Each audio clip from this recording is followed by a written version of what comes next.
the best. Said, are you ready for the best? Let's go. Yeah, I said I got this, I'm in it.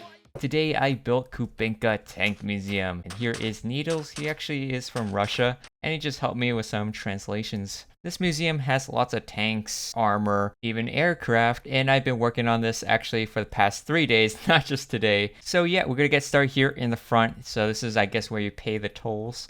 And right here on the side, I just wrote Kubinka in Russian, which is the name of the museum, and I just add the star logo, which I noticed a lot of Russian army stuff, they like to use this logo. And right here we have a T-34 tank. Here on the side is a slogan, Za Rodinu, which means for the motherland. And yeah, this exists here in real life, so that's also why I put it. But you can't have a Russian tank museum without a T-34 in the entrance. It's actually two ways. One way I think is for like if you guys want to park their cars. There's a giant parking lot here on the outside. We're going to take a look at that later when we go to the aircraft section. Another way is by bus. So here is a bus stop right there. And you're going to walk in through this entrance, and it's like says the tank museum. And yeah, let's go inside over here. So right here we have, I guess, where the ticket booths are. Buy your tickets. You can he's right there.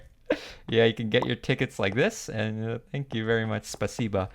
And we can walk inside the museum. Now, there is an additional, like, I think some kind of church thing here, but I just omitted that. So first of all, we have the motorcycle exhibit here. And it's actually a memorial in Russian. It says like for the military motorcyclists. And this one is IMZ M72. They used in World War II. It's like or a sidecar motorcycle like that. I just made it like 2 seconds ago. Then here we have this arrow. It says to go, go down this way, and you're gonna find another arrow. It says to keep going down, and we're gonna keep going down until we reach the first pavilion, and you'll know it because the pavilions are numbered 1. So the first exhibit is heavy tanks and SPGs of the USSR and Russia. And yeah, it's partially based in real life, but partially fictionalized. So yeah, there's a lots of exhibits here of like all the builds, that we built. And if you want to know the name of the item, you can go here on the side. It's this 2S1 Govstika, 122 millimeter. And right next door is the Akatsiya. So yeah, we have a bunch of these vehicles. You guys can take a look at and add this booth here. I don't know what this booth is here for exactly. I don't know, maybe security or something. I have no idea. But yeah, for the rest of the museum, we got KV-2, the ISU 152, and then the Mastas S, the T-34 we saw earlier. And then we have the T-55, I believe, and then this one. T-62M, the T-80BV, and also have this World War I tank, which I think they do have a World War I tank in the actual museum, but it has like a funky color scheme. Then we have the T-72B3. They probably don't have this in the museum. It's like I just added like stuff I have in the arsenal. And then here's the T-80U from the 4th Tank Guards Division. And then here's the T-80BV. And here's another standard T-80U and T-90M. Vladimir, the T-90M, the Breakthrough Pro Reef, and here we got a TOS-1A. This is the flamethrower one. The BM-27 Grad, or BM-21 Grad, not 27, that's Oregon.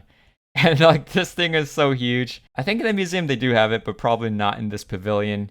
But yeah, this is a 2S7 Pion. It's massive, so I have to like put it sideways just to fit it. And we do have like the side cart here, carry the shells. Then right over here, this is like the BMT Terminator. It's quite new. It's probably not going to be in a museum, but I need to fill up the space, so I added it right there. Now for the outside, I did put a T-14 Armada. They definitely don't have this in the museum, and Needles thought it wouldn't be a good idea to put in the museum because it's very new. Also, it's pretty big and bulky. It doesn't really fit too well inside there, so I just put it on the outside. All right, so the next pavilion is number 2. Let's see what's that. Anti-air and mine-clearing vehicles. So if we go inside here, we got the gas and the KAMAZ, and they're both carrying the ZU-23-2 right here in the back. It's our anti-aircraft guns. And then we got the Shoka. Then next up we have some MTLBs. So right here is the Strela 10. And right here is an anti-aircraft gun. They mounted it on the back of it. It's kind of bootleg. Then we have this one. It's the BMR-2. Actually, Ukraine uses it, but it was Soviet design. And I also have the mine plow here on the side. And you can see there's like a couple different versions of it.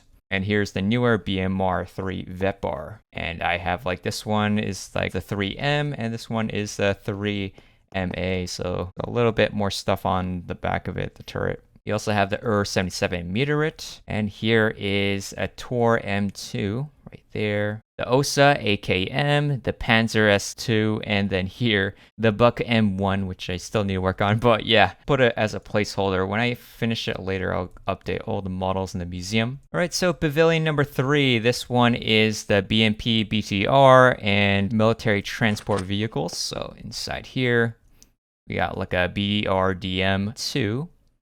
And some UAZs. I remember this like the Scooby-Doo van. People kept asking me, like there was this guy in the comments, he kept asking me to make this vehicle.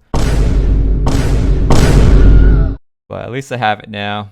Yeah, we also have some BTR-80, the BTR-82A, the Gaz Tigger, and what is this, MTLB, Armed Personnel Carrier, and we have some VDV, the BMD-4M, and the BTR-MDM.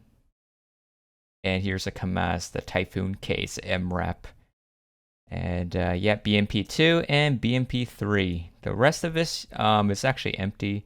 But you can see what it kind of looks like without vehicles. Now, pavilion number 4. This one has big vehicles. So right here, this one's the BM27 Uragan. And it's so big I had to put everything here sideways. And then right here, the Tochka U. And right here is the Iskander M. It's a surface-to-air missile. And we also have the TZMT. This is the loader for the TOS-1 flamethrower. And here we got a BM-30 Smirch. And this is an Iskander K. And I put in camouflage. Really, the K and the M is like the same thing. It's just the missile inside, but you can't see the missile. And I also added, you know, this is a field truck Kras 258. The TZ-22. Used for aviation fuel. And here's an S400 SAM I am working on. And here's a Kamaz bridge layer. All right, so number 5, this one has, you know, Western equipment that was given to Ukraine. And actually bases off like what Russia captured in the war. So right over here, this is the M115 Assault Breacher. It's a mine clearing vehicle. And here we have a medical Humvee, you know, other Humvee shelter. These other types of Humvees. All sorts. And here is, oh, I didn't label this one. It's actually the Max Pro. Huge MRAP, like it almost touches the ceiling. Then next up we have the Abrams tank, the M1A1SA, situational awareness. And this is a Rochelle Senator MRAP. We got the M2 Bradley ODSA. And to the side, this is a YPR 765 donated by the Dutch. And right here is the Cougar H. And we also have the Cougar HE, so this one has additional axle in the back. Very big vehicles. Then here we got the Marder 1 from Germany, Swedish CV90. And then we got some strikers. This one is the ESV, and here's the ICV. And we got the other Rochelle Center. It's the Armored Personnel Carrier version. So if you think that's the same as that one, it actually has less armor in the bottom. Then after that, we have the Leopard 2A4 and the 2A6 tanks from Germany and other countries they've donated. And here we got the M577, it's the command post carrier. And here's the regular M113. The museum actually does have another M113, but I think that was captured during the Vietnam War. And we have the ATF Dingo 2 from Germany. We have an MATV from the US. And we got the Bushmaster PMV from Australia and the AMX-10 RCR from France. And outside the pavilion, I have this M777 howitzer. I accidentally deleted it before. I just remembered to add it back. And yeah, Russia did capture one of these. Then section 6, we have the Wehrmacht and American stuff from World War II. So right over here, we got the Sherman Firefly, the regular M4 Sherman, and the Willys Jeep. And this one has the wire cutter in the front, so that cuts off any wires because they were decapitating people. And added a trailer. On the other side, we also have the half-track and the LVT4 amphibious craft. And then here we've got the D-Day Higgins boat right there.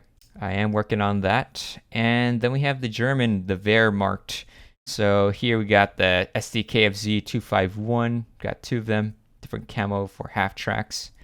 And then we have the Stug 3 and the Tiger 1 and Tiger 2 tanks. Now this museum, Kubinka, is actually famous for having this German monster known as the Mouse, and it's a prototype, but I didn't actually finish it, so yeah. So here is a placeholder model. Alright, section 7, it's the Ukrainian vehicles. So I actually don't have that much vehicles here, so it's kind of empty. But we have the Ukrainian BRDM2 and the BTR4 Bucephalus, the BTR4E, so one's in camo, one's standard green. And we got a crash truck, and this one is a T64 BV Mud 2017. Alright, so for the next section, we have the military trucks. And actually have some trucks outside because, you know, it's way too big to fit in here. So yeah, we have the tank transporters for KAMAZ and the MAS. But yeah, let's go inside, take a look at our trucks. And the trucks are big, so I did have to stagger it. So here's the inside. We got all sorts of these KAMAZ trucks, and yeah, if you guys want, download the map and you can read all the signs for yourself, but it's all sorts of different ones. All right, then we have some Gas 66 trucks, and these are quite compact, so I can stack a lot of them together. And yeah, they're all sorts of types. We also have a MAS airport tractor, used for pulling aircraft.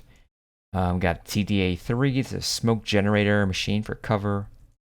Some Ural trucks, the air-fueled starter truck, and some fuel trucks from Ural, and this one's KAMAZ. Alright, so that's it for the pavilions, but if you go outside, we have this big-ass parking lot.